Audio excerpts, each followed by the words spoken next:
Olá e bem-vindos ao posto emissor número 115. Hoje temos a honra de voltar a receber a primeira convidada de sempre do nosso podcast.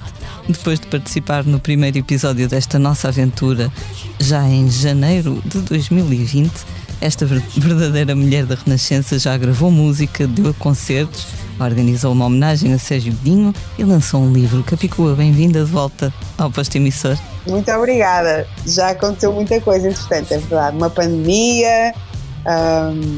exato, o Essa Gigante, um disco de mão verde, um livro, estamos sempre a trabalhar.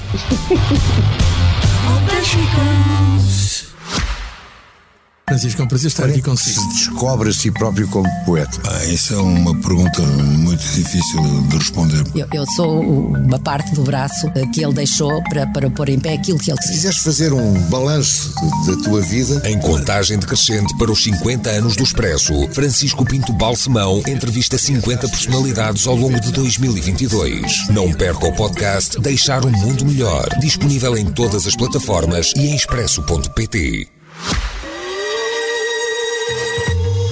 Disseste, juraste, tu prometeste-me que me contavas os sinais se eu te pedisse que tu seguirias o seu rastro como o dedo indicador, unindo os pontos ao ponto de sabê-los de cor. Eu podia... É engraçado, eu lembro-me que há cerca de um ano, ou talvez um pouquinho mais, quando fui ver aquela tua peça de teatro, a peça de teatro para a qual escreveste. E a peça, exatamente. É verdade, a tralha. Eu lembro-me de dizer, bem, agora só falta o livro. E tu riste-te e eu pensei, já deve haver aí qualquer coisa nos planos, já estava nos planos, não é?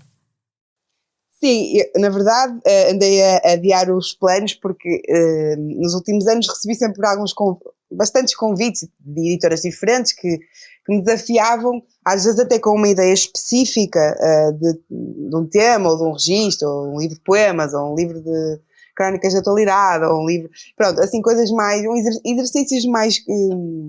concretos que eu fui recusando porque achava que não era o momento, ou não era o formato que me interessava, ou achei, também o meu síndrome do impostor também apitou várias vezes durante esses anos, porque achava que ainda não era o momento, e a verdade é que no final do ano passado, com o aproximar do final da relação que tive durante 6 anos com a Visão, senti que se ia fechar um ciclo, não é? E que quando fechasse a última crónica, em dezembro de 2021, ia ter centenas de crónicas escritas que poderia selecionar e finalmente publicar em livro. Só que isso também não me chegava, então achei que devia fazer não só essa revisitação dos 6 anos de crónicas, como uma revisitação das minhas gavetas do computador e juntar alguns outros textos inéditos, alguns poemas e algumas letras que, por terem uma relação umbilical com algumas das crónicas, ficariam bem... na página ao lado, não é? Quase como se fosse uma simetria, não é? Entre a prosa e a letra, não só para mim, como por exemplo para os Clay, para outras pessoas. Então decidi selecionar as crónicas, esses textos, os poemas e as letras e fazer um trabalho de organização que parecia... quase impossível, mas que com algum trabalho de tentativa de distanciamento e alguns avanços e recursos consegui organizar em 4 grandes capítulos que são mais ou menos temáticos e com uma ordem que, não sendo tempo cronológica, não tem uma lógica temporal, fosse guiando o leitor pelos meus mares interiores, aprofundando cada vez mais cada um dos temas e de uma forma que fosse, não narrativa, mas que pelo menos fosse embrenhando progressivamente a pessoa no meu universo.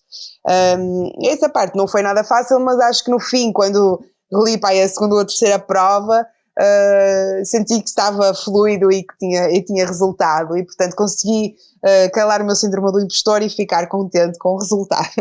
Quando escrevias as crónicas, sentias também algum bloqueio de escritor? Nem sempre era fácil encontrar um tema todas as semanas, não é?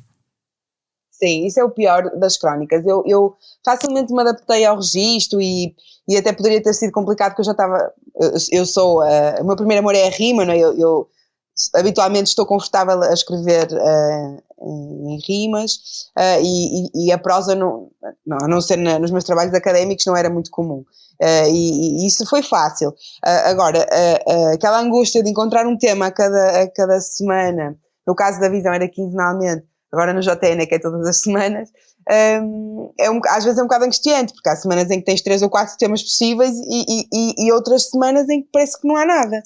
E é angustiante porque tens um prazo, e é um prazo muito concreto, não é? E nem sempre há grandes recursos, e obviamente que durante aqueles 6 anos na Visão houve uma outra crónica que falava mesmo sobre a falta de tema, ou que era uma espécie de metacrónica, em que eu tive que me valer dos meus recursos criativos para me safar, e há uma delas até que está neste livro, que é uma que se chama Cotidiano, e portanto, claro, esse pânico da folha em branco acontece sobretudo a quem tem que escrever com uma regularidade imposta. Por outro lado, isso também nos dá uma certa disciplina, não é? E trabalha o músculo criativo, fazendo com que seja cada vez mais fácil. Apesar de tudo, com o tempo vai se tornando mais fácil. Disseste há pouco de haver uma certa unidade temática, digamos assim, e disso fazer com que as pessoas entrem no teu universo. O que eu senti ao ler o livro é que ele acaba quase por parecer às vezes um diário teu, com muita informação biográfica. Tens medo de te expor, ou simplesmente há temas que tu não abordas e então sentes-te confortável? Sim, é um livro de facto em que me exponho bastante, tal como me expus sempre durante esses 6 anos de crónicas, e agora atualmente no JN também, porque acaba por ser escrever para uma comunidade de leitores que é regular, não é? E pronto, e semanalmente ou quinzenalmente, acaba por nos aproximar das pessoas que nos leem, sobretudo a Visão, que tem muitos assinantes, não é? Portanto, cria-se uma espécie de intimidade, uma proximidade com as pessoas, e é óbvio que há uma exposição grande, até porque as crónicas vivem muito da filosofia da vida cotidiana, não é? E daquilo que vai acontecendo, um bocadinho nessa lógica de cruzar aquilo que é a experiência individual com os grandes temas coletivos, não é? Do pessoal para o social, sabes? De tentar que aquilo que é o ponto de vista muito particular acabe por abordar, por tocar nos grandes temas da atualidade, e portanto é sempre nessa relação que se vai construindo a crónica, pelo menos nas minhas. E eu acho que, claro que há uma exposição, mas também acho que é uma exposição controlada, no sentido em que eu também, obviamente que não falo de coisas sobre as quais não me apetece falar, ou quando falo sobre elas falo de uma forma que acho que seja confortável para mim. E aliás, há uma crónica que ficou no livro, que é a penúltima crónica para a Visão, em que eu falo dos temas que estavam no meu bloco de notas e que eu acabei por sobre os quais não, chama-se as crónicas que não escrevi. E falo no texto que não falei quase sobre os meus pais, que não falei sobre os meus irmãos, que não falei sobre o Pedro, e sobre as pessoas que me são mais próximas, no fundo, não é? E quase como se isso fosse demasiada exposição, não é? Para que eu me sentisse confortável, também porque quando se fala das pessoas próximas acabamos por expor as pessoas também, não é? Mesmo que seja a partir do nosso ponto de vista. E portanto, obviamente que é uma exposição, mas é uma exposição, apesar de tudo, bastante controlada, e isto de escrever acaba por nos obrigar a pesar bem cada palavra, não é? E a dosear. Estiveste neste fim de semana na Feira do Livro, o estoque dos livros até esgotou. Sim, o que é bom e é mau, não é? Eu fiquei feliz por um lado e triste por outro, porque ainda há 10 dias de Feira do Livro que poderíamos vender, não é? Mas nas livrarias ainda. E na Feira do Livro do Porto também. Deste muitos autógrafos. Sentes que são pessoas que gostam do teu trabalho na música, ou também leitores da Visão, um cruzamento? É, as duas coisas. E é engraçado porque acho que às vezes esses dois públicos não se cruzam necessariamente. Eu recebia muitas mensagens e às vezes até na rua muitas pessoas de uma geração mais velha que me dizia que seguia as minhas crónicas, e que se calhar nunca tinha ouvido a minha música, e que também não passou a ouvir, não é? Necessariamente. E enquanto se calhar pessoas mais jovens esporadicamente leram uma crónica ou outra, mas conhecem-me pela minha escrita na música e vieram atraídas por isso, até porque eu acho que quem acompanha a minha música vai percebê-la muito melhor depois de ler o livro, não é? Porque não só há letras que nascem de crónicas e isso acaba por mostrar a origem de cada frase, não é? E de onde é que surgiu a ideia, como às vezes até há crónicas que explicam referências e coisas que eu vou dizendo nas letras e que se calhar são mais encriptadas e que aqui aparecem bastante explícitas. Há bocadinho falavas da sobreposição, digamos assim. Muitas vezes pões uma crónica ao lado, depois uma letra, lá está, para haver esse diálogo, não é?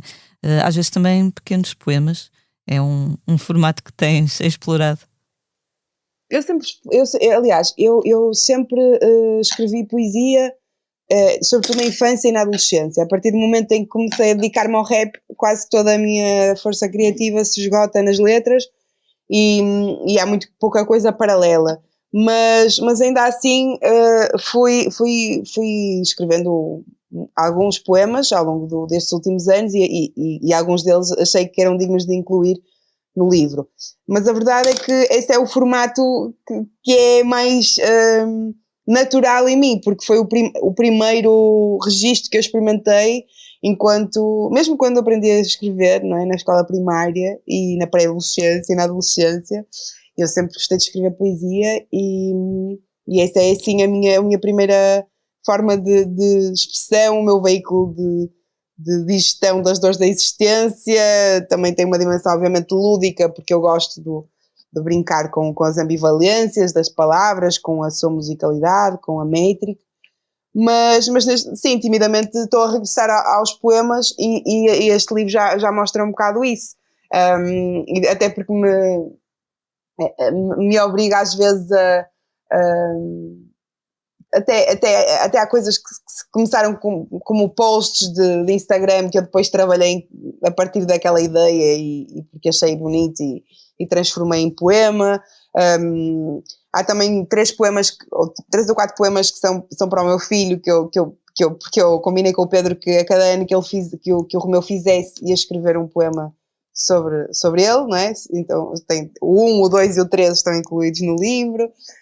Às vezes assim a pretexto de quase nada, eu acabo por escrever poesia porque me dá muito prazer e de uma forma muito despretensiosa e esmagadora maioria exclusivamente para mim, não é? Acabei por incluir porque achei que alguns deles tinham uma relação com a temática do capítulo ou da crónica que está ao lado, e fui incluindo alguns poemas.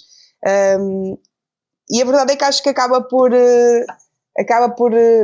tornar interessante também o suceder de textos, porque às vezes há assim uma espécie de intervalo, uma janela ali, um vestígio que se abre, não é? com um pequeno poema, e que ou fecha o tema que vem antes ou introduz o tema que vem a seguir, e acho que acabou por compor alguns capítulos de uma forma bastante airosa. É ali uma espécie de um biombozinho, não é? Uma ilustração. Sim, quase. Às vezes uns separadores, às vezes.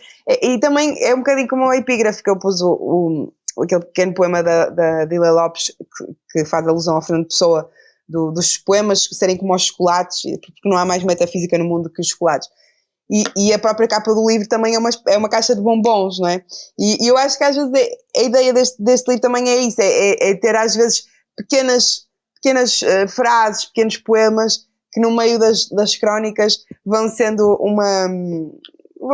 aquele bombonzinho, sabes, que acaba por depois de uma refeição, não é? Fechar, digamos assim, o banquete com aquela pequena gludice. É um bocado isso que eu sinto, é que aqueles poemas são os bombons que eu vou deixando ali no meio das crónicas. Uma curiosidade sobre quem escreve: tu ainda escreves à mão ou já é tudo? Não. Já não. Já há muito tempo, tenho muitos cadernos, os primeiros anos de rap são todos em cadernos e antes, na adolescência, os meus poemas eram todos em cadernos, mas depois achei que eu riscava e recomeçava e passava a limpo, era muito papel. Uhum. E depois habituei-me a escrever no computador e de facto é muito mais fácil porque dá para emendar as frases sem ter que rasurar e reescrever e tal. E desde então habituei-me ao computador. Tem uma grande desvantagem porque eu costumava escrever muito em cafés. Há boa moda do Porto e eu passava muitas horas em cafés a estudar e escrevia muito em cafés. E hoje em dia já não o faço porque dá-me preguiça levar ao computador. Depois também acho que as pessoas vão ficar a olhar para mim. Claro. Não necessariamente porque me conhecem, mas porque às vezes, como estou a fazer música, estou a repetir, parece que estou a rezar o terço e não convém. Claro. Mas tenho algumas saudades dos cadernos, até porque me oferecem muitos cadernos e eu acabo por usá-los menos do que gostaria, mais para apontar ideias do que propriamente depois para fazer para trabalhar o texto. Mas sim, acho que o papel é insubstituível. Uma coisa que ainda não consegui substituir foi a minha agenda em papel, que vai ficando, a meio do ano já está totalmente sei lá, não é apresentável, já está toda rasurada, gordurosa, riscada, mas eu não consigo deixar a agenda em papel e organiza-me o cérebro. Se eu perco isto, fico, não sei, perco os superpoderes. Dizem que quando escrevemos à mão, mais facilmente lembramos o que escrevemos do que se digitarmos. Acho que tem a ver com as zonas do cérebro que são ativadas ou qualquer coisa assim. Sim, provavelmente, sim.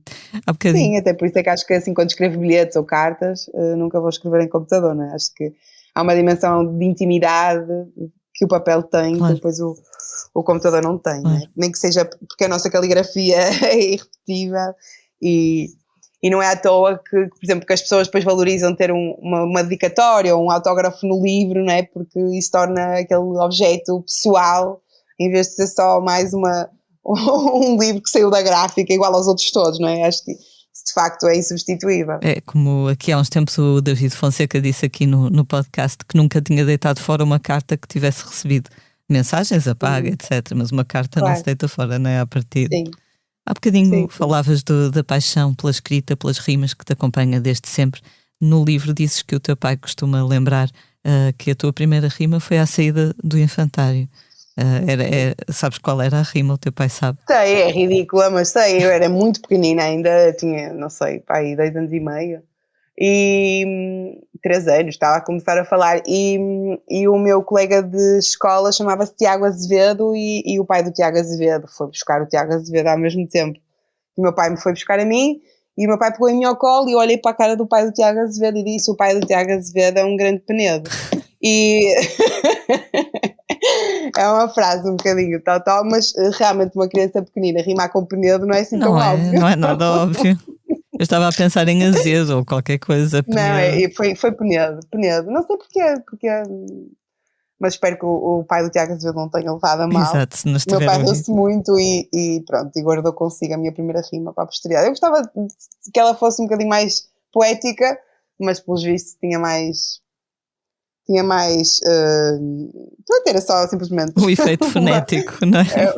O efeito fonético que até era um bocadinho hostil para o pai do Tiago Azevedo. Muito bom. Tu falas muito era a minha veia de rapper. Exato, já ali a bombar. Tu falas muito da tua infância nas crónicas, uma infância Sim. feliz, aparentemente. Dás por ti a pensar como serão as recordações da infância do teu filho, comparando claro. com as tuas? Eu acho que todos os pais trabalham para construir memórias felizes para os filhos. Acho que, pelo menos, todos os pais que se preocupam com os filhos, não é? E que os amam. Acho que isso é uma preocupação e trazer o máximo possível de experiências diferentes e de riqueza, não é? De vivências, e é sempre uma vontade grande, e acho que, por exemplo, agora que estamos no final das férias, sentir que ele se divertiu e que brincou imenso e que andou ao ar livre e que, sabes, isso é uma coisa que me descansa, pensar que ele se vai lembrar, não é, das férias grandes como eu me lembrava, não é? E é óbvio que sim, até porque mesmo as coisas que nós não nos lembramos da infância nos marcaram de uma forma ou de outra, mesmo que nós não tínhamos muita consciência disso. E, portanto, claro, trabalhamos todos os dias para que ele tenha as melhores memórias que conseguir guardar. Sei que ele já anda aí a recitar Sérgio Godinho, não é? Que força é essa? Sim, ele é uma esponja, ele decora tudo, então gosta, assim, há umas canções que ele gosta que eu também gostava muito. Por exemplo, A Formiga no Carreiro, do Zeca, ele gosta muito, mas também essa, porque ele tem uma obsessão por veículos da construção civil. Então, essa música que estava estavas a referir, que é o Que Força é Essa, do Sérgio Godinho. Eu acho que ele decorou porque fala sobre construir as cidades para os outros, e ele gosta de construir cidades, não é? Então uma vez eu cheguei a casa e estava a dizer, estou cansado, estive a trabalhar o dia inteiro, e ele disse, a construir as cidades para os outros, mas com aquela voz mesmo, a intuação do Sérgio, e eu ria à gargalhada porque sentia, não, estou a fazer bem o meu trabalho. Exato. E ele já acaba as frases citando Sérgio Godinho, mas acho que ele decorou essa frase especificamente porque fala em construção de cidades, que é uma coisa que lhe interessa muito. Uma coisa que lhe fala mesmo ao coração, não é? Ao coração, sim. Falando. Aliás, eu tenho uma crónica no livro, no 4º capítulo, que fala sobre a maternidade, que se chama Escavadoras Betoneiras, como é? Gruas Escavadoras e Betoneiras, ou uma coisa assim. Que fala sobre essa obsessão do meu filho pelas máquinas da construção civil e sobre esse exercício que às vezes às vezes não, quase sempre as mães e os pais têm que fazer, que é mesmo não entendendo bem porque é que lhes interessa determinada coisa, acabar por entrar no barco e ter que ir fazer fiscal de obra, andar aí na rua a ver as gruas a trabalhar e as betoneiras, que é uma coisa que eu fazia muito quando ele ainda eu adormecia sempre no carrinho do bebê, andávamos aí na rua a ver as obras todas e os senhores das obras já o conheciam, e pronto, mesmo não entendendo, era uma coisa que me cabia, enquanto mãe da criança, ter que fazer. É engraçado. E pronto, essa entre outras experiências do género, estão no 4º capítulo, que fala sobre a experiência, os meus primeiros impactos com a experiência da maternidade. É engraçado porque há interesses que nós vamos buscar à família, não é? Mas há coisas que parece que já nascem connosco. No caso do teu filho, os veículos da construção civil. Eu acho que entendo, porque tu vês uma máquina daquelas enormes, gigante, com aqueles braços articulados, e aquilo de facto parece uma dança de dinossauros mecânicos, não é? É uma coisa assim que tem um impacto e faz barulho e claro, para uma criança aquilo é um espetáculo impactante. Eu nunca tinha sequer reparado nas máquinas da construção civil, e agora vou na rua e estou sempre a ver as betoneiras e as escavadoras, mesmo quando não estou com ele. Penso, ele ia adorar aquela máquina, sabes? Claro. Passei a reparar nisso e nunca sei lá, não reparava de todo, e agora vejo sempre as gruas em todo lado e estou sempre, pronto, tenho essa atenção, claro, por causa dele, simplesmente. Na tua família, por exemplo, tinhas pessoas ligadas à música ou à escrita, ou também foi uma coisa que nasceu contigo, se calhar? Não, eu acho que havia... A minha bisavó, do lado da minha mãe, disse que escrevia rimas, gostava de escrever rimas, quadras, e que tinha jeito também para o desenho, tinha assim jeito para as artes. Mas eu acho que isto vem do lado da família do meu pai, não que eles sejam propriamente... nenhum deles é ligado à música, alguns cantam, alguns têm até mais jeito do que eu para tocar instrumentos, mas é mais um sentido de humor que está muito associado à palavra, aos trocadilhos, às vezes também às rimas, aos jogos de palavras. É habitual, não que eles tenham feito propriamente carreira a escrever ou nada que se pareça, mas a escrever poemas no dia do aniversário, ou o meu tio que escrevia um poema que estava colado no autocolismo a dizer que a sanita tinha tendência para entupir, mas fez um soneto, sabes? Tipo, esse tipo de humor que tem a ver às vezes com jogos fonéticos, e por exemplo o meu pai tem uma mania de dizer as palavras ao contrário, e fazem trocadilhos engraçados e aquelas anedotas que têm a ver também com aliterações e eu acho que vem daí essa minha relação lúdica com as palavras, achar piada. O meu humor tem muito a ver com a linguagem. Eu acho piada a coisas que têm, sabes, piadas que têm a ver com as palavras e com os duplos sentidos, com as ambivalências, com os jogos de palavras. E acho que vem daí.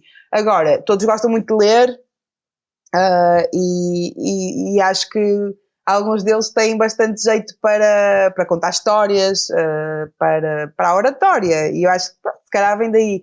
Mas simplesmente acho que também, como eu mostrei uma vocação desde miúda para as palavras e isso me foi valorizado, acho que depois também foi uma coisa que foi estimulada, claro, percebes? Mesmo que eu tivesse, se esse primeiro interesse cá não tivesse sido estimulado ou valorizado, eu provavelmente tinha deixado, não sei, nunca vamos saber, isso é muito difícil. Claro.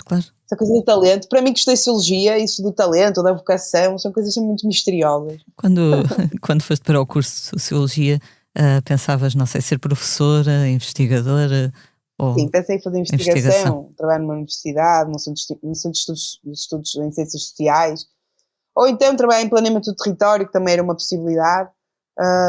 E durante alguns anos fui fazendo as duas, a música como uma vida paralela, e depois a verdade é que comecei a ter cada vez mais trabalho com música, e naqueles anos da Troika deixou de haver qualquer possibilidade de fazer investigação em ciências sociais em Portugal, e a precariedade era enorme, e portanto a vida foi se encarregando de dar mais oportunidades do lado da música e menos oportunidades do lado das ciências sociais.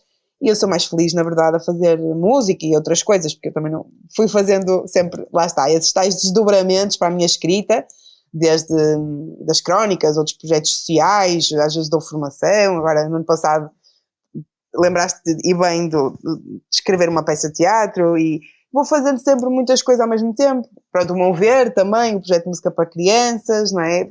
Sempre muitas coisas que não necessariamente são só os meus discos e os meus concertos, mas que têm muito a ver ou com a música ou com a escrita e com as suas múltiplas possibilidades, e pronto, e felizmente tenho sido mais feliz a fazer essas mil coisas do que na sociologia, do que era na sociologia ou na vida académica, digamos. Quando começaste a apaixonar pelo hip-hop nos anos 90, foi primeiro através do grafite e depois da música, foste descobrindo. No livro até dizes que ficas feliz por ter sido antes da internet, porque assim ias descobrindo através de outras pessoas, uma coisa assim, passo a passo. Sentias-te, não sei, assim, na posse de um segredo especial, porque nessa altura o hip-hop era uma coisa ainda de culto, mais de nicho do que é hoje. Não é bem não era bem um segredo, mas sentia que fazia parte de uma tribo, não é? De uma comunidade, e tínhamos um sentido também, um espírito underground, de facto, que fazia com que não interessasse se as outras pessoas gostavam ou não do que nós estávamos a fazer.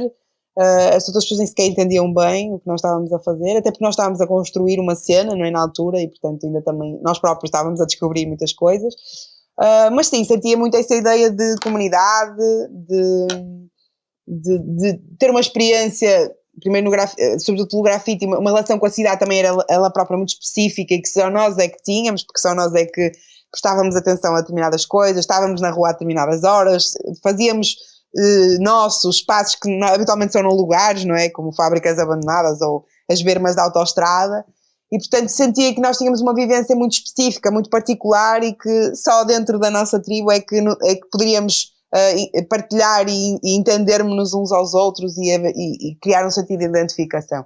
E isso foi muito rico, porque eu aprendi muita coisa com a comunidade hip-hop. Aliás, isso está em 2 ou 3 crónicas do livro, o espírito do it yourself, não é? De construir ou de perseguir aquilo que nos interessa e construir a partir dali uma forma de nos expressarmos, seja a partir do grafite ou do rap ou outra coisa qualquer, e uma independência um espírito de autoafirmação totalmente alheio àquilo que são os critérios ou as etiquetas ou os rótulos que os outros, sobretudo na adolescência, nos querem impor, não é? Em vez de deixar que os outros nos ponham nas caixinhas, nós dizemos, eu sou do hip-hop, sabes? Essa coisa muito... que era muito também dos anos 90, em que havia muitas tribos urbanas, muitas culturas juvenis, muitas contraculturas. Hoje em dia está tudo muito mais misturado e muito mais pulverizado, mas nós distinguíamos no liceu quem é que era metaleiro, quem é que era do skate, quem é que era do hip-hop, não é? E isso para nós era uma estratégia também de afirmação pessoal, de dizer, eu afirmo-me como fazendo parte de uma determinada comunidade, pelos meus interesses musicais ou por aquilo que me interessa em termos criativos. E acho que isso é super enriquecedor, pelo menos para mim foi sempre. E o facto de ter feito esse crescimento numa altura em que não havia internet como há hoje, fazia com que nós dependêssemos uns dos outros para trocar informação, não é? E por partilhar cassetes e para partilhar revistas de grafite que nós comprávamos quando alguém ia a Londres ou a Paris, pedíamos à mãe de não sei quem para trazer fotografias dos grafites que havia na rua, não é? E tínhamos um de nós que guardava as fotografias todas.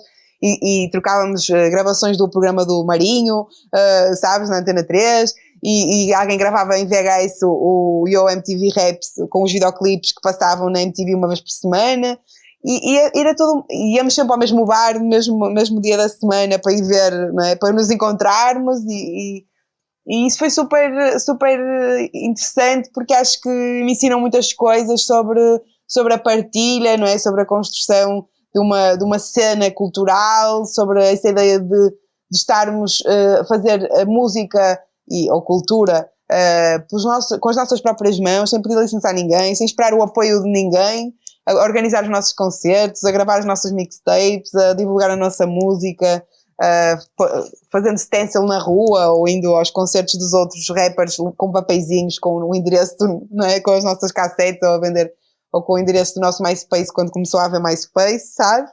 Então foi uma adolescência que eu acho que foi muito importante para depois eu conseguir fazer uma carreira mais profissional, digamos assim, na música, com esse espírito de independência e do it yourself, né? Que eu acho que é muito do hip hop e do punk e dessas tribos mais underground, que de facto foi a minha escola, não é?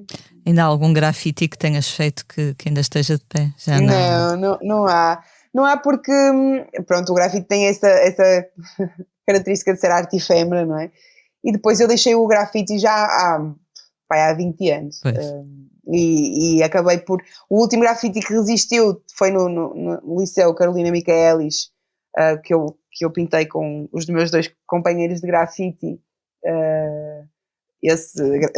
por encomenda, não é, da própria escola, porque nós andávamos no liceu e eles encomendaram-nos um mural no pavilhão desportivo. Não era no pavilhão desportivo, era na parede ao lado da Associação de Estudantes, que depois foi demolida para construir um pavilhão desportivo e, portanto, e mesmo esse último, que era legal e poderia resistir mais tempo, entretanto, já não está. Já não existe. Quando fazes aquela coisa aquela lista das coisas maravilhosas numa das crónicas, sim, uma delas é desenhar bem. Tu gostas de desenhar?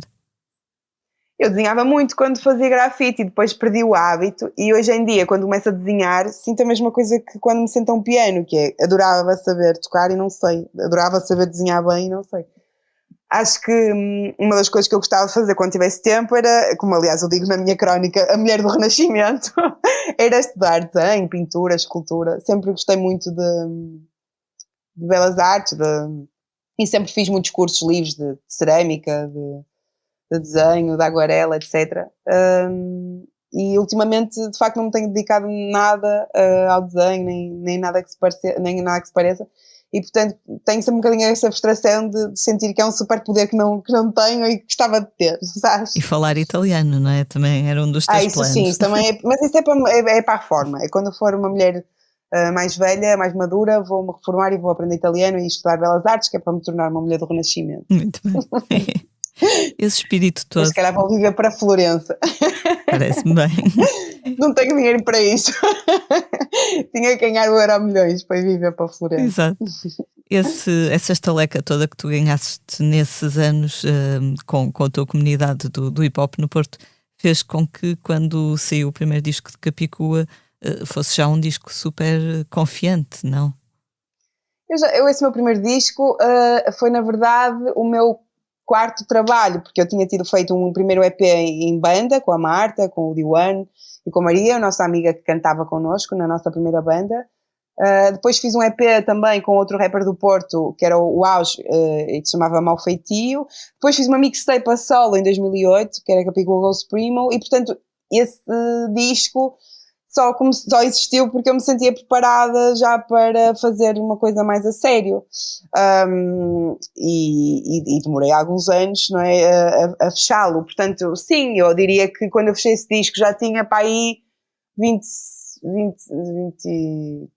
e muitos anos, portanto também já não era propriamente uma adolescente e tinha muita noção daquilo que tinha para dizer e tinha também a vontade de expandir os meus públicos para fora, lá está, da tribo, não é? Porque eu até então promovia a minha música apenas no circuito mais underground do hip hop, nos sites de hip hop, tocava em festivais ou festas de hip hop e, portanto, tinha vontade com esse primeiro disco a sério de chegar a públicos de outras tribos, de outras idades e portanto também aí fiz esse esforço de contactar algumas editoras. Entretanto a Ótimos Discos por decisão do Henrique Amaro tiveram interesse em editar e não sendo propriamente uma editora major tinha direito a assessoria de imprensa e um pequeno budget para fazer um vídeo ou 2 e eu consegui fazer 2 videoclipes. E a verdade é que correu bastante bem e consegui a partir daí depois abrir algumas brechas para para começar um processo de profissionalização que se consolidou depois mais em 2014 com o Sereia Louca, em que já estava na Valentim de Carvalho. No intervalo ainda fiz uma outra mixtape e portanto desde 2012, que foi esse primeiro disco, a partir desse impulso, eu tive noção de que se quisesse viver da música durante algum tempo, que nunca tinha sido uma ambição minha, mas que já que vinha essa possibilidade à minha frente, tinha que me dedicar muito. E a verdade é que de 2012 a 2017 foram 5 anos, 5 discos, basicamente. Porque foi 2012 o primeiro disco, 2013 a mixtape, que aplicou o Goes West, 2014 Sereia Louca, 2015 o Medusa, 2016 o Mão Verde 1 e 2017 o Língua Franca. E senti que tinha que aproveitar e dediquei muito e fiz muitas coisas diferentes. E depois no 2018 foi um ano muito interessante porque também dei muitos concertos, sobretudo também tive alguma oportunidade de tocar lá fora, e depois fiz uma pausa para ter o Romeu e voltei em 2020 com Madre Pérola. Infelizmente veio a pandemia, mas ainda assim em 21 ainda consegui fazer o EP Encore, aquele EP ao vivo, né? E em 2022 o Mão Verde 2, portanto com o hiato de 2018 foram 10 anos e só um ano é que eu não editei um disco ou algo do género. 10 anos, é muito trabalho. 10 anos de muito trabalho mesmo. Exato, e agora quero parar, estou com vontade de fazer nenhum hiato, porque de facto estes últimos meses de pandemia, criança pequena, frustração também pela falta de concertos, não é? Que acho que todos os músicos partilham, e sobretudo eu que tinha acabado de lançar um disco que me custou muito a terminar, tinha um bebê muito pequenino, etc. Toda essa frustração, todo esse cansaço, acho que ainda me pesa, e também, sobretudo, acho que estamos num momento de grande transformação e em que ainda para mim é difícil perceber que música é que eu quero fazer, sabes? Ainda sinto que estamos no olho do furacão e está tudo muito... Há muita informação, muito estímulo, a ditadura da novidade está no auge, as pessoas estão totalmente absorvidas pela voragem, não têm paciência para nada. E eu também não me apetece estar a ser só a reagir, sabes? Só a reagir. Apetece-me parar e pensar bem de facto o que é que me apetece fazer em termos musicais, e portanto também por isso não tenho agora nenhuma pressa de editar outro disco. Acho que foi numa entrevista à Visão que disseste que poderias um dia deixar de fazer música, nunca vais, porém, deixar de escrever. Portanto, a escrita tem outras vertentes, não é? Escrita, naturalmente. Sim, e a escrita esteve sempre comigo, não é? Eu lembro-me ainda não saber escrever e já adorar as lenga-lengas, as rimas e os jogos de palavras. Depois aprendi a escrever e encantei-me pelos poemas que mandavam fazer o dia do pai ou o dia da criança, sabes? Ou a redação sobre o 25 de Abril ou sobre o Natal. Era o que mais me dava prazer fazer, e depois durante toda a pré-adolescência, a adolescência, a escrita foi uma forma de eu falar falar comigo própria, não é? E expressar as minhas ideias e emoções. Depois o rap veio catapultar isso para uma dimensão de ofício, não é? De ter que de tornar a minha escrita cada vez mais sofisticada, quer do ponto de vista métrico e musical, quer do ponto de vista do sentido, da mensagem, do seu impacto. E entretanto tive a oportunidade de experimentar estes desdobramentos, desde as crónicas ao teatro, a voltar à poesia também, e sinto que as possibilidades são imensas, e que de facto sou muito grata à escrita por me ter permitido fazer música, não é? Mas não me vejo a ter uma carreira musical até aos 80, como o Caetano, como o Gilberto Gil, não é? Fico sempre muito surpreendida. Ainda no outro dia estava a assistir em direto ao concerto dos 80 anos do Caetano e muito emocionada, porque foi de facto um concerto incrível, mas a pensar nisso, como é que é possível ter essa energia, não é? Ainda essa vontade de estar em palco aos 80 anos com aquela entrega, é admirável mesmo. Ele parece estar cada vez mais eu novo, acho que o Caetano. não terei. É verdade, ele está lindíssimo, feliz, no palco com os filhos, com a irmã, foi um momento incrível. E sim, e muito criativo, tanto ele como o Gilberto Gil, como o Chico Buarque, ou até o Sérgio Godinho também, editaram álbuns recentes, não é? Continuam com vontade de compor e de gravar, e já podiam perfeitamente viver de tudo o que já nos deram, não é? E não estar preocupados em criar, mas tem essa faísca criativa, esse drive que eu acho que é admirável, e sou muito grata por ser contemporânea e poder usufruir, mas ao mesmo tempo surpreende-me como é que tem como é que ainda conseguem viver desta profissão que é tão dura, que existe tanta entrega, tanta força motriz, tanta exposição, numa indústria também que é muito canibal, que que nunca foi justa, que não é propriamente bonita, não é? E que nós temos que gerir porque gostamos de fazer música, no fundo, e pronto, e temos que às vezes, muitas vezes, continuar a manter o olhar no copo meio cheio, apesar dos desconfortos da indústria musical e do nosso, deste negócio, digamos assim. E surpreende-me que eles ainda tenham essa vontade. Eu não sei quanto tempo ainda tenho para vontade de fazer música, mas de facto escrever é impossível deixar, porque lá está, é aquilo que me faz, é o que me faz suportar, não é, os desconfortos da existência e é aquilo que me faz mais feliz.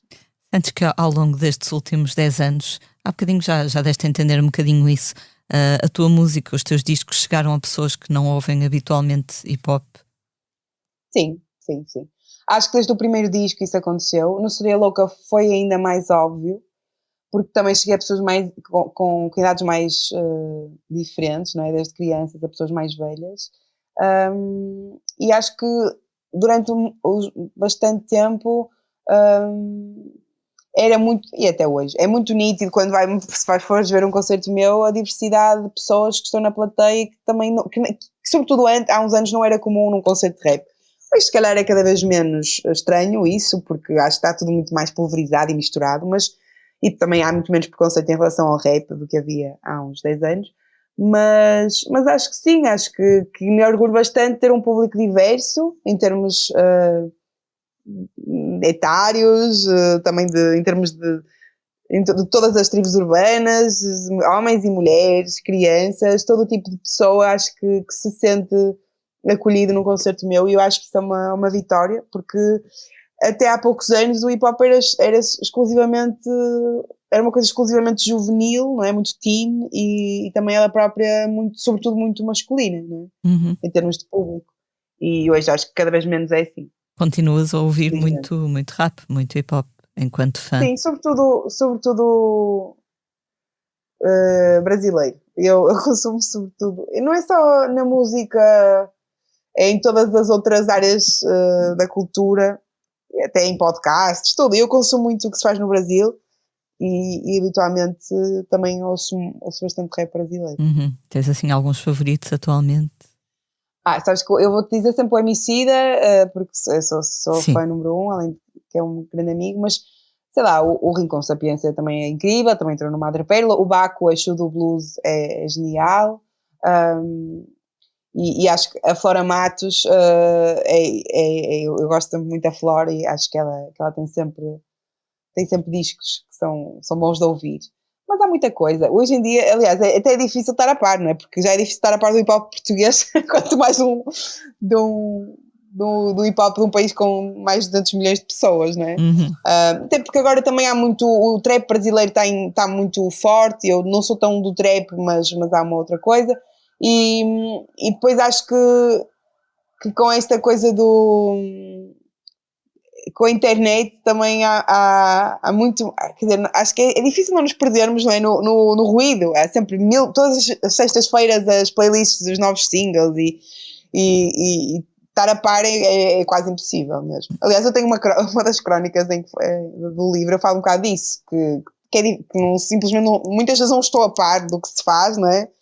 Nem na música portuguesa, nem no rap em particular, e que tenho muita dificuldade em acompanhar a voragem da novidade, que é absurda na era da internet, porque antes era só o que se passava em Portugal, agora é o que se passa no mundo inteiro, e mesmo o que se passa em Portugal é muita coisa, não é? E, por um lado ainda bem, não é? Porque se democratizou uma série de coisas, mas por outro é muito difícil estar a par. Exato. Numa das tuas crónicas referes que recebeste uma prenda de uma fã brasileira, que era uma sereia feita de pano, não é? Conseguiste chegar a alguns fãs brasileiros também através dos concertos que deste lá?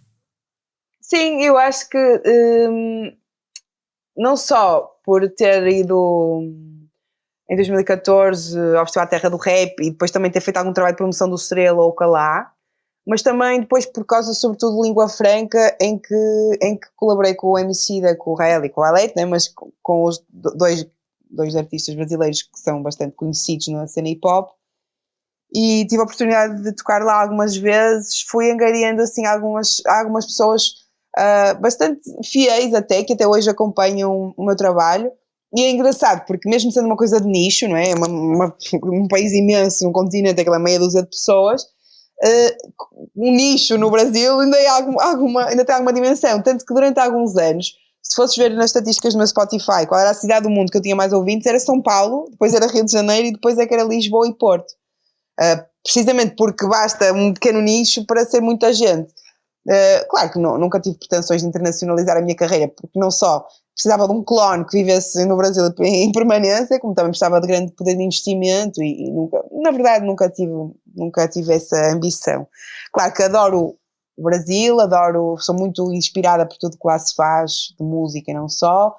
Tenho sempre vontade de voltar, não é, para tocar e para estar com os amigos, mas acho que essa ligação tem muito mais a ver com a minha gratidão pelos estímulos positivos que o Brasil me dá do que propriamente por uma ambição de partilhar a minha música lá, percebes? Claro. É muito mais de receber do que de tentar dar, no sentido de promover a minha música. Mas sim, obviamente que sou sempre muito grata quando me escrevem do Brasil e no caso essa menina que me mandou um livro e uma sereia de pano muito linda e pronto, e com quem muitas vezes troquei mensagens e claro, obviamente que é bastante emocionante, não é? Saber que conseguiste tocar alguém que está do outro lado do mar, não é? E que nem sequer às vezes nem percebe totalmente as tuas referências, não é?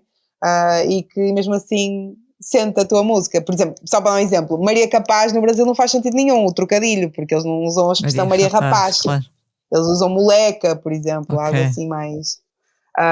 Então Maria Rapaz não existe, não existindo, eles percebem a ideia de Maria Capaz não como um trocadilho, não é? Ou uma alusão ao termo Maria Rapaz, mas pronto, simplesmente como uma Maria que é capaz, estás a ver? Mas perde-se ali uma dimensão, e mesmo às vezes uma letra que não tenha propriamente uma expressão que seja muito, que seja mais portuguesa, de qualquer forma não é que eles entendam tudo que eu diga, não é?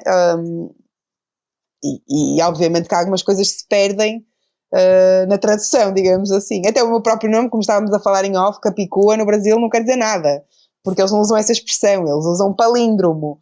E Capicua é uma palavra ibérica, portanto, nem no Brasil o meu nome faz sentido.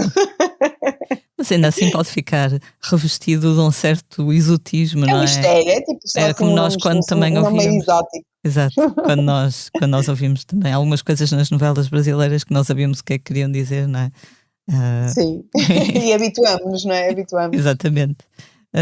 Ainda sobre o Brasil, numa das crónicas tu contas como é que numa quarta-feira em Suspeita acabaste por conhecer o Caetano Veloso.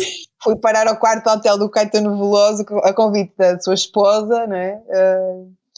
Para partilhar com eles uma ceia tardia e conversar. Foi uma das histórias mais inesperadas da minha vida, não é? E de facto no livro não só contei essa história, como tem algumas crónicas de facto que têm a ver com o Brasil, não é? E com essa ligação afetiva que tenho, porque no segundo capítulo, que é mais ligado às geografias reais e imaginárias, não é? Não só às cidades em que vivi, como às crónicas de viagem, como as ilhas mitificadas e a minha relação com o mar, também há espaço para algumas crónicas sobre o Brasil e essa do Caetano é uma delas. Não é bem sobre o Brasil, mas é sobre o Caetano.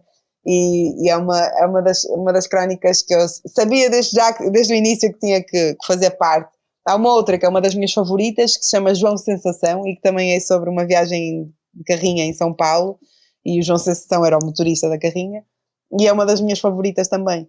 Portanto, essa parte das crónicas do Brasil tem assim um lugar especial no meu coração. Essa paixão pelo mar e pela água tem a ver com o título do livro, suponho, Aquário. Sim, também.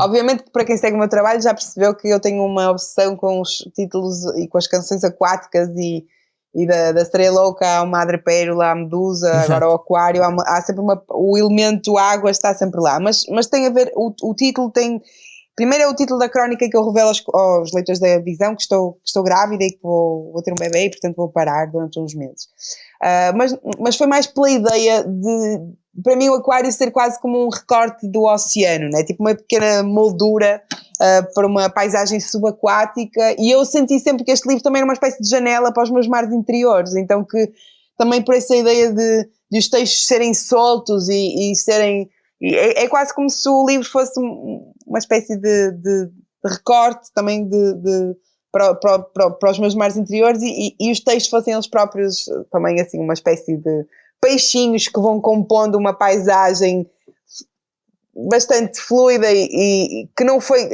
no sentido em que não foi construída de raiz assim, não é? Porque eu quando faço um disco eu penso no que quero fazer, vou construindo até cumprir aquela ideia que tenho na cabeça, não é? E concretizar um projeto de alguma coisa. Aqui foi olhar para o que eu tinha, não é? E tentar dar-lhe um sentido, uma organização, uma estrutura, mas de um corpo de trabalho que não nasceu propriamente feito, não é? No sentido em que não vinha, não era para ser embrulhado num livro, não é? Então é como se fosse uma janela, e acho que nessa senda de títulos ligados à água também ficava bem.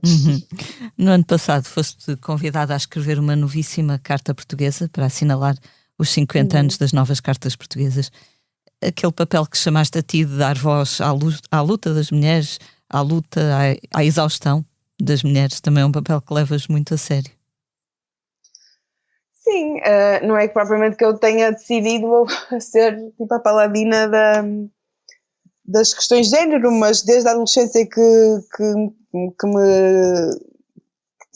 tive consciência histórica, social, política de que sendo mulher tinha que me desconstruir permanentemente e lutar contra os condicionamentos e contra o patriarcado e contra uma série de desvantagens à partida, não é? E que isso seria uma luta contínua e um trabalho individual também ele próprio permanente, não é? E portanto é uma causa que é indissociável de mim própria, quer do ponto de vista da minha cidadania, quer depois do ponto de vista do meu trabalho musical e também, obviamente, daquilo que eu vou escrevendo. E mesmo quando, como estava a dizer há pouco, eu parto para as crónicas numa perspectiva pessoal, não é? Obviamente, estou a falar do meu ponto de vista, das minhas experiências, mas tento articular sempre com as grandes questões, com a dimensão coletiva das coisas. E neste livro é muito óbvio que eu parto sobretudo das questões ligadas à maternidade, não é? Para falar sobre um conjunto de temas, não só, pronto, essa crónica que estavas a dizer, esse texto das novíssimas cartas, não é necessariamente, não parte da ideia de maternidade, mas neste disco há muitas outras crónicas que, por exemplo, fazem esse caminho, não é? De partir da minha própria experiência individual e da minha própria desconstrução nossa de cada dia, não é? E das minhas os meus pequenos embates com as desigualdades de género, para falar sobre nós, não é? Enquanto coletivo, enquanto cultura, enquanto sociedade, enquanto estruturas de poder, e portanto, obviamente que isso vai ocupando muito espaço, não é? No meio, ou pelo menos é transversal a muitas das crónicas. E acho que, de facto, fizemos muito trabalho desde o 25 de Abril, que muita coisa mudou neste país, mas ainda há muita coisa para mudar e, portanto, só se fosse por inconsciência é que eu não falaria do assunto. Não é? Claro. Da última vez que falamos sobre Mão Verde, o livro lançado este ano com Sim. canções para crianças, mas que não se querem infantis, não é? Entretanto, já tens dado vários concertos. Como é que têm corrido estes espetáculos para os mais pequenos e não só? Olha, como nós dizemos, são espetáculos para verdes e maduros. De facto, os pais divertem-se tanto como as crianças, e um bocadinho na senda do que já acontecia desde 2015, porque o espetáculo Mão Verde foi em 2015 e o primeiro disco saiu em 2016.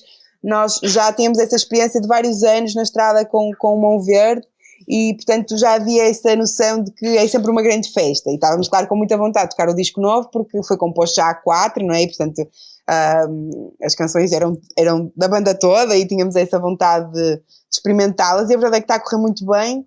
E ainda este fim de semana estivemos na festa do Avante e de facto ter uma plateia de crianças e adultos que se divertem de igual forma, não é? E que dançam como se ninguém estivesse a ver e que têm o espírito punk, não é? Como nós costumamos dizer, punk, mas com A e C no fim. Nós temos uma canção que se chama Punk, que é Plantas Alimentícias Não Convencionais, e que fala sobre a rebeldia das ervas daninhas e da subversão da biodiversidade contra as monoculturas, basicamente, e contra os agrotóxicos.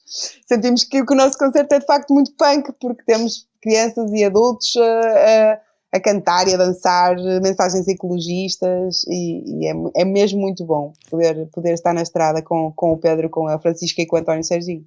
Engraçado, porque aí há uns tempos fui ver um espetáculo que era também com a Francisca, outros músicos, o Concerto Mais Alto. O Mais Alto. Exato, sobre canções de intervenção, e estava lá um menino eu penso que ele tem uns 6 ou 7 anos, que é primo da Francisca Cortesão, e a mãe teve que o sossegar na cadeira, porque ele, quando a viu entrar em palco, ficou muito excitado, e a mãe teve que o sossegar dizendo: tem calma que a Chica hoje não vai cantar o Guacamole. O miúdo já estava Guacamole todo... é um hit, de facto é um hit, é a nossa canção de amor condicional ao abacate. Exato, sabes que agora quando como abacate lembro também correu muito bem. Eu própria me lembro Lembras-te sempre... do Guacamole. Exatamente. Acerca da festa do Avante, o que é que achas sobre esta polémica que se gerou à volta dos artistas que lá foram? Eu considero que é mais uma daquelas polémicas, é a polémica da semana, não é? Todas as semanas há uma tentativa de linchamento, e calhou aos artistas que foram tocar a festa do Avante, que foi sempre uma festa, obviamente, que tem uma dimensão política, mas também tem uma dimensão cultural muito importante, não é? E tem uma história longuíssima na cultura nacional, e portanto, desde há muitos anos que os artistas que vão lá tocar são de várias ideologias, de várias cores políticas, e que não necessariamente precisam de subscrever todas as opiniões do Partido Comunista Português para fazer parte do cartaz, e neste caso acho que foi uma tentativa de criar uma polémica e um bode expiatório para uma questão que é muito mais complexa do que simplesmente... não é? Pôr um alvo na cara dos artistas, que ainda para mais passaram os últimos 2 anos com muito pouco trabalho e que precisam de tocar e de levar a cultura às pessoas, não é? E pronto, o mais em paz possível, porque estamos todos muito cansados. A última coisa que nos apetece é estar a responder a mensagens de ódio na internet. Claro. No passado fim de semana vi a Gisela João ao vivo, e ela cantou a segunda letra que tu escreveste para a Casa da Mariquinhas. Portanto, há aquela Casa da Mariquinhas da Troika, e agora é o Hostel da Mariquinhas. Isto foi ali em Benfica, em Lisboa, num bairro com uma população bastante idosa, que era a população que compunha boa parte do público, não é? E então achei piada porque, por um lado, há aquelas partes mais cómicas da sardinha sem glúten, etc. As pessoas riram-se, mas depois também houve uma grande identificação com a parte mais crítica, digamos assim, da letra. Eu acho que aquela canção é um hit, porque já no Coliseu houve uma reação muito forte. Lembras-te? Eu acho que sim, acho que também na versão da Troika as pessoas também tinham uma reação à parte, pronto, a crítica social implícita, não é? A questão estão as casas abandonadas, estamos nós também pauperados, e há uma sensação de decadência, não é? E de miséria coletiva que se bateu no país, que era preocupante. E depois agora acho que as pessoas se identificam com a letra do Hostel da Mariquinhas, porque na sua ironia ela vai falando sobre a gentrificação, sobre o problema da habitação, sobre o facto dos português médio não conseguir comprar uma casa digna, não é? na cidade, e portanto ter que cada vez mais ir para os subúrbios cada vez mais distantes, não é? E toda uma questão tem a ver com a vida cotidiana das pessoas, porque as cidades tornam-se cada vez mais hostis, sentimos que estamos a ser expulsos, que estamos a ser expulsos cada vez para mais longe, que as pessoas têm que se sujeitar a cada vez mais horas nos transportes públicos, e isso tira-nos qualidade de vida, ou então nas filas de trânsito, e que as cidades nessa lógica não são sustentáveis e que elas próprias transformam numa espécie de cenário para inglês ver e não numa cidade vivida que nós teríamos um direito inalienável, mas que apesar de tudo nos consegue fazer sentir cada vez mais mal recebidos, não é? Que sentimos que não temos lugar, e acho que as pessoas depois também se identificam com essa mensagem, apesar de se rirem bastante da parte irónica e cómica, não é? do próprio conceito hostel da Mariquinhas, não é? Agora já... Eu gosto muito dessa letra. Aliás, essa letra nasceu numa crónica. E eu escrevi uma crónica quando saiu, já não sei qual dos discos da Gisela, acho que foi o Nua, e disse nessa crónica que a outra Mariquinha já estava um bocado desatualizada e que se eu escrevesse hoje seria assim, e escrevi metade da letra na crónica. E depois, já não sei, acho que foi ela, ou na altura também o Francisco Vasconcelos, que ainda é o editor da Gisela, quando ela estava na Valentim, me disse, tens que continuar esta letra, tens que fazer a letra toda, porque eu só tinha feito metade da letra.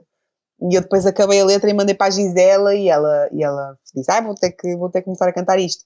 E a verdade é que era para ter entrado neste último disco, mas como saiu logo no meio da pandemia, ela achou que não tinha era um bocadinho fora do momento, e ficou para os concertos, e agora espero que ela grave, porque ela já gravou, aliás, mas espero que ela inclua num disco ou numa reedição, porque de facto acho que as pessoas, pelo menos mandam-me mensagens e bastantes vezes quando a veem ao vivo falar dessa canção, e acho que ela de facto ecoa no coração, pelo menos dos portuenses e dos lisboetas, ela ecoa bastante.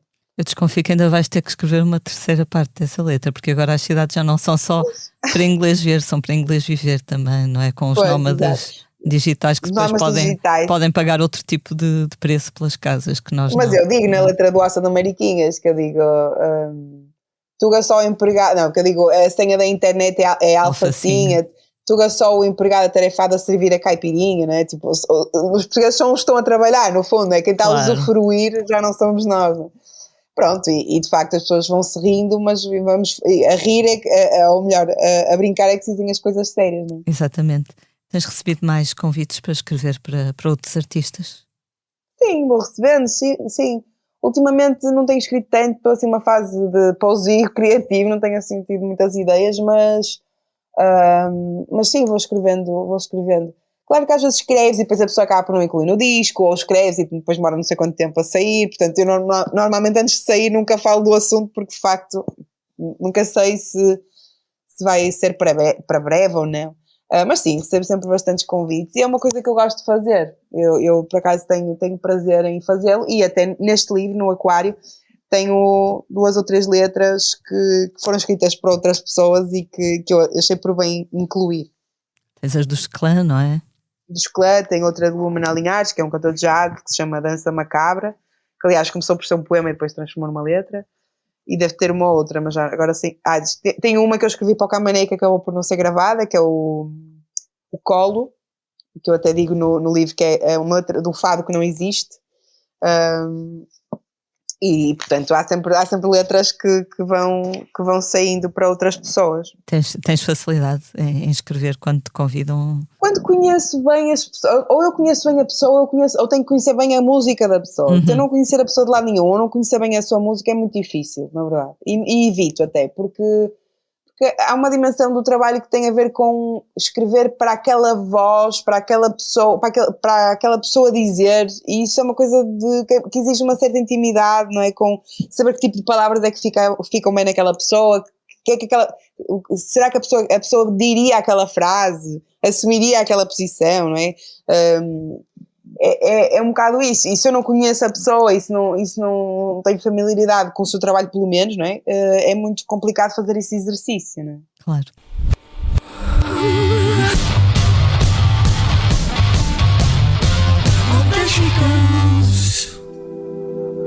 Stop and wait a sec. When you look at me like that, my darling, what did you expect? I'd probably still adore you with your... Vamos Vamos passar agora ao tema da semana. Terminou há poucos dias a primeira edição do Festival Neocalorama. Ao longo de 3 dias, o Parque da Bela Vista em Lisboa recebeu concertos de Nick Cave, Arctic Monkeys, Ornatos Violeta, James Blake e Peaches, entre muitos outros. Pelo festival passaram, segundo a organização, mais de 110 mil espectadores, sendo que o dia da Arctic Monkeys registrou mesmo lotação esgotada. Este festival realiza-se no mesmo recinto do Rock in Rio Lisboa, mas o espaço é menor, sendo que uma das preocupações da organização é que o evento seja confortável e sustentável. A Blitz esteve em reportagem neste novo festival, que volta a realizar-se em 2023. Podem ver as fotos, todos os artigos em blitz.pt. Capico, ainda gostas de ir a festivais ou preferes mais concertos de sala? Eu prefiro concertos de sala, por acaso, mas este ano fui ver os da Weasel. Foi assim o único festival que não fui tocar, que me apeteceu ir. Mas também vi o concerto da Nati Peluso e do Setangana no Superbox Super Rock e adorei Setangana. E tocaste a seguir, não é? Deste teu concerto. Queria seguir, não pude ficar até ao fim, não queria sair, queria ficar lá. E portanto vi pelo menos esses 3 bons concertos em festivais este ano, mesmo não tendo praticamente ido a festivais. Acho que ainda me custa essa ideia de estar no meio de uma multidão, acho que para mim ainda é um bocadinho estranho, não é? Porque foram 2 anos de pouca vida social. Mas acho que é ótimo sentir que as pessoas têm vontade e que este ano estava os recintos cheios e que havia muita fome, não é, de voltar aos grandes eventos musicais e às plateias corpo a corpo, não é? Isso dá-me um certo conforto, apesar de não me apetecer ainda muito estar lá. Sinto que é um bom sinal. Foi bom voltar a ver os da Weasel, era uma banda que gostavas, não é? Foi. Claro, então acho que para quem gosta, assim, da minha geração foi os primeiros contactos, né, com o hip-hop. Eu ainda ouvi muitas vezes o primeiro EP ainda em inglês e depois sobretudo o terceiro capítulo marcou-me muito e foi assim como é que é dizer, um contributo importante para o meu coração ir para o lado do hip-hop assim, de forma totalmente entregue. E, portanto, tinha essa vontade de os rever e de cantar como se fosse uma adolescente outra vez. Entretanto, a cerca de 1500 km de Lisboa acontecia no estádio do Wembley, em Londres, um grande espetáculo de homenagem a Taylor Hawkins, o baterista dos Foo Fighters, desaparecido em março deste ano. Foram 6 horas de concertos com nomes tão ilustres como AC/DC, Queen, Paul McCartney ou Liam Gallagher, dos Oasis.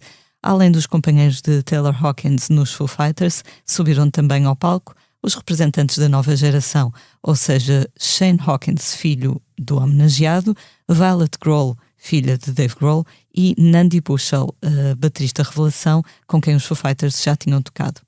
A homenagem a Taylor Hawkins proporcionou ainda a reunião dos Damn Crooked Vultures, ou seja, a banda que junta Dave Grohl a Josh Homme dos Queens of the Stone Age e John Paul Jones dos Led Zeppelin. O espetáculo foi visto ao vivo por 80 mil pessoas no estádio e muitas mais no YouTube, onde de resto continua e pode voltar a ser visto. Ana, é uma bonita forma esta de homenagear um companheiro caído. Verdade, é muito lindo. Aliás, o Dave Grohl deve ser um gajo fixe. No outro dia estávamos a comentar aqui em casa isso, que ele deve ser um gajo mesmo fixe. Não o conhecemos pessoalmente, mas sabes, por essas e outras atitudes transmite mesmo boa onda e acho que, claro, foi uma linda homenagem, obviamente, ao companheiro de palco. Eu ontem estava a ver uns comentários num site qualquer e alguém dizia que isto foram 6 horas, não é? Cada artista tocava, não sei, 3 ou 4 músicas, mas o Dave Grohl praticamente participou em todas as músicas, ou cantando, ou tocando guitarra, ou tocando bateria. Portanto, é assim um tour de force. Não só mesmo, uma maratona. Mesmo.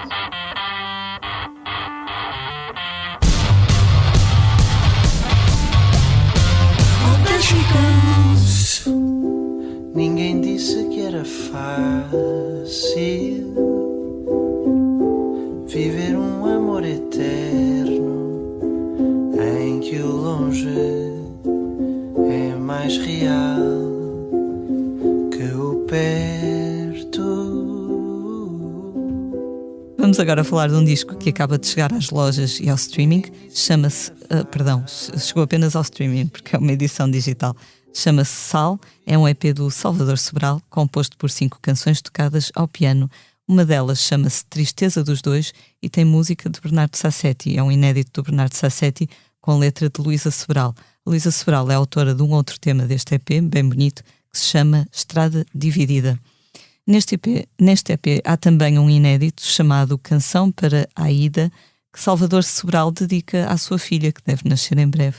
Então disse ele... Não sabia que ele ia ser pai. É verdade, era uma informação que estava lá escondida pelo meio do comunicado. Todo este disco, disse ele, é inteiramente composto por baladas e foi pensado para que um dia a minha filha o possa ouvir. Eu achei isto bonito, é bonito ver os homens também a assumir a paternidade como uma inspiração, não é? E uma parte importante da sua vida. Sim. E acho que essa geração de pais já é mais vocal quanto a essa relação, não é? De uma paternidade mais afetiva, mais eu ia dizer mais maternal, porque é o arquétipo, estava a falar do arquétipo, mas acho que em breve, espero eu, cada vez mais, isso já não vai ser só essa ideia do que é maternal, também vai poder misturar-se com o que é paternal, não é? E não vai fazer sentido fazer essa distinção, assim espero. Sim, acho que na nossa geração, pelo menos falo para mim, era bastante diferente do que eu vejo hoje dos pais mais jovens. Enfim, a mãe era aquela figura mais presente, mais próxima, mais afetiva, lá está, e o pai era muitas vezes uma figura mais distante, ou de maior autoridade, ou de poder decisório, não é? Eu acho que sim, acho que cada vez mais isso está a deixar de ser assim, não é? E os arquétipos acabam por se diluir na realidade mais igualitária, não é? De hoje em dia, e espero que cada vez mais assim, claro. E também no ponto de vista artístico, por exemplo, o B Fachada também tem já escrito sobre a paternidade, não é? Tem uma música lindíssima com a Lula Pena sobre isso, que se chama Barrigão, acho eu, e que é linda, e portanto é cada vez mais comum isso acontecer, e espero que no futuro seja mais assim.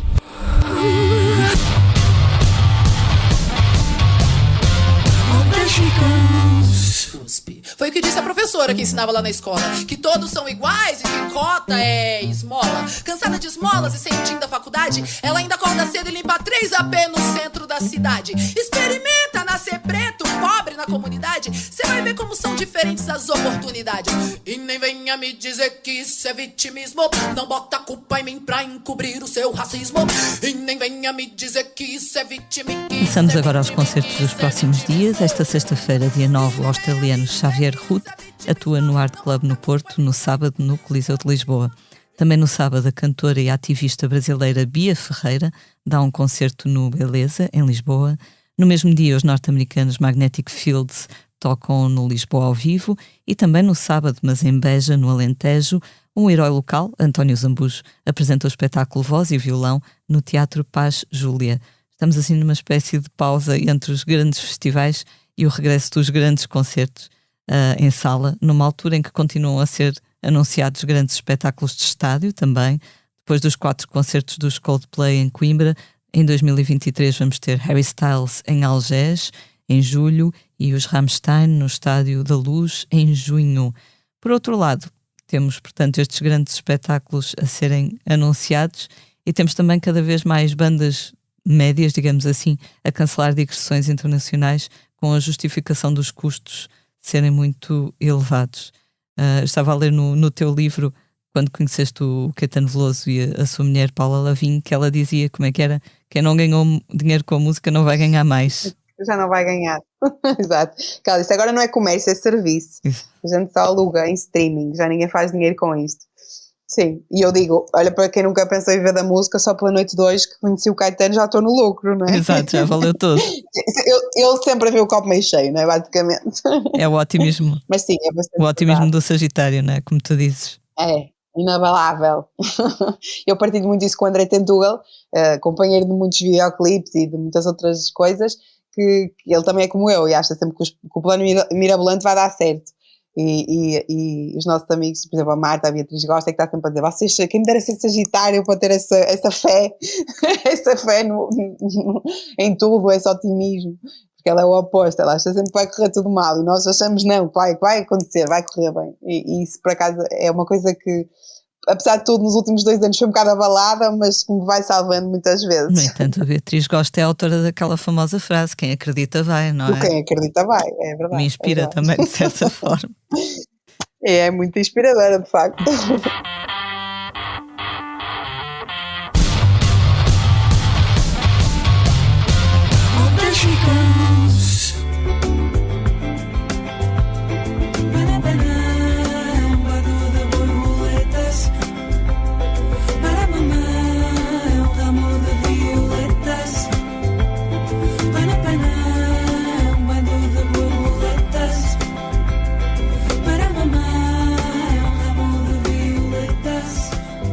Chegamos assim ao final de mais um Posto Emissor. Muito obrigada, Ana, por teres aceitado o nosso convite. Obrigada mais uma vez. E queria só convidar as pessoas que estiverem a ouvir para irem sexta-feira, dia 9, às 19, à Feira do Livro do Porto, porque leva uma sessão de autógrafos do Aquário. E, portanto, se quiserem a tal dedicatória especial, vou estar lá pelas 19 horas no stand da Penguin, no Jardim do Palácio de Cristal, no Porto. E espero que não esteja chuvosa à tarde para podermos estar lá um bocadinho à conversa. Muito bem. Eu sou a Lia Pereira. Os temas de abertura e conclusão são da autoria de Legendary Tigerman. A edição multimédia estará a cargo de João Martins. Vamos finalizar então com uma curta leitura.